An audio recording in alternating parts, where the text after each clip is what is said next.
Hello everyone, thanks for tuning in. Rice Finance here. In today's video, I wanted to show you guys how you could possibly survive in today's economy with the budget and average actual expenses, and maybe some of you might be thinking about moving out. Maybe some of you are moved out and maybe just need some better ideas on how to budget. So I'm gonna give you sort of my kind of budget for around a normal person living in the Northeast of America. We do make a little bit more money. We do pay a little bit more taxes than the average person. I'm in Northeast America, so do with it what you will. But these are kind of like to show you maybe what you could do and the average costs around if you were thinking about moving out by yourself for a single person. So this is going to be based off of an average income of $55,000 before taxes. Obviously, then you're going to pay 13.2K to taxes. That's a little bit high. I also put some of it towards 401K and retirement, but let's just say for now it does go to taxes. So that leaves you, it's not exact, but it leaves you around $3,500 a month, around 3,483. All right. So this is your average paycheck. You're going to be taking that in on a monthly basis. This is on a monthly basis. You're going to be taking for $3,500 on a monthly basis. And with that, you have to build out your budget. So again, this is a single male living in an apartment. So your biggest expense is going to be your rent. I rent an apartment, a 1-bedroom. That's the average price of an apartment around where I live.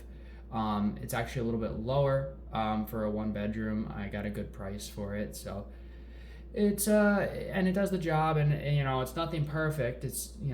But it's normal living quarters, I would say, in today's economy. Now, of course, making this little, and you can't really afford too much of a house unless if you wanted to buy an extremely small house.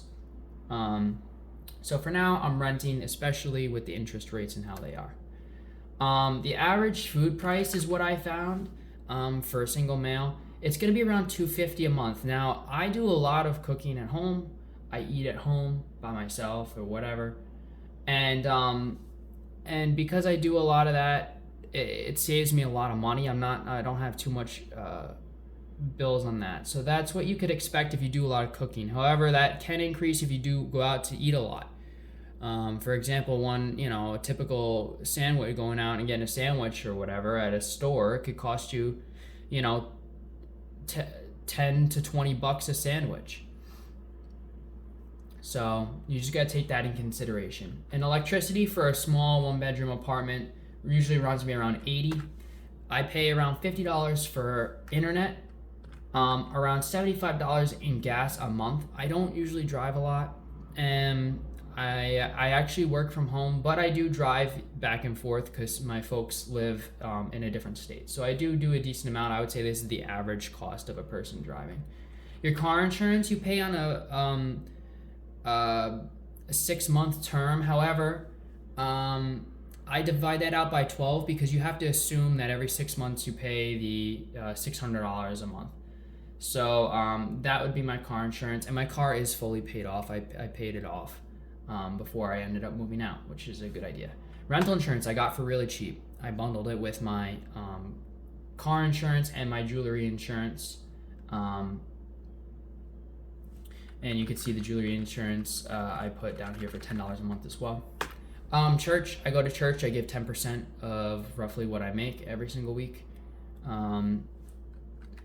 So that's $350. One thing that most people don't consider is car depreciation. This should cover your oil, your things break down. I mean, even though nothing might happen in that month, you still should be putting aside at least 50. There's a calculation you could look, but I set aside around $50 a month because that's typically what it'll cost me in terms of maybe saving up for any mechanical issues or anything like that. At least I would even match it with your gas. $75 a month in gas. I would put $75 a month in car depreciation. I have a newer car, so I don't have to really worry about too many mechanical issues as of yet, but something to consider.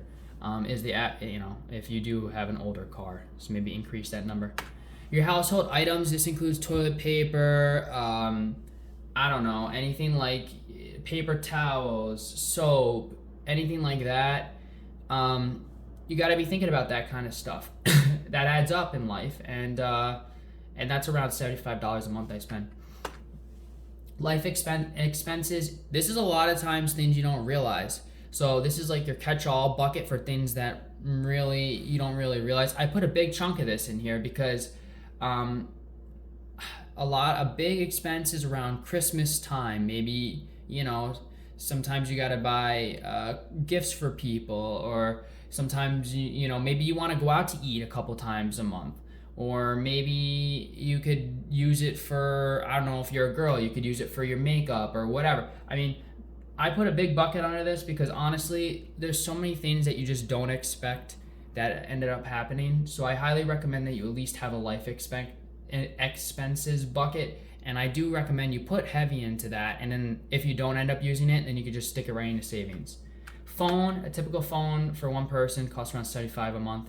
We already went over the jewelry insurance. I spelt it wrong. Ignore that.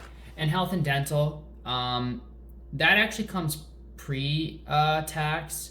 For me, before I get, so that I actually get that before my $3,500. However, I made it here for budgeting purposes in case people don't have that. A lot of times, people don't really have that. So if you want to live in upper northeast of America, an average single person, I'm a single male, and if you really, this is just a normal lifestyle, not a lot of eating out, not a lot of fun times, not a lot of going out and having fun. I mean, just a normal budgeting life. You're able to store away if you do after the math and after taxes and everything. You could really put around $200 away for savings. Not a lot in this economy, but like I said, you could always cut stuff during the days. But I would say your minimum to live a minimalistic life would be around $32.75 a month. So that's just something to think about if you're possibly looking to move out or maybe need some sort of an idea of a budget. This is my recommendation. And of course, you double the numbers if you have more people in your life. Food usually costs $2.50 per person, but some things you could get a little cheaper in bulk. But for the most part, it is what it is. So that's, hopefully this helps. If you have any questions or maybe possible things that I may have missed, feel free to comment down in the comment section. I'll reply to each and every one of you. But hopefully this was helpful to some people who are maybe thinking about moving out or thinking about possibly need some help with some budgeting. Well, that's all for now. Thank you guys.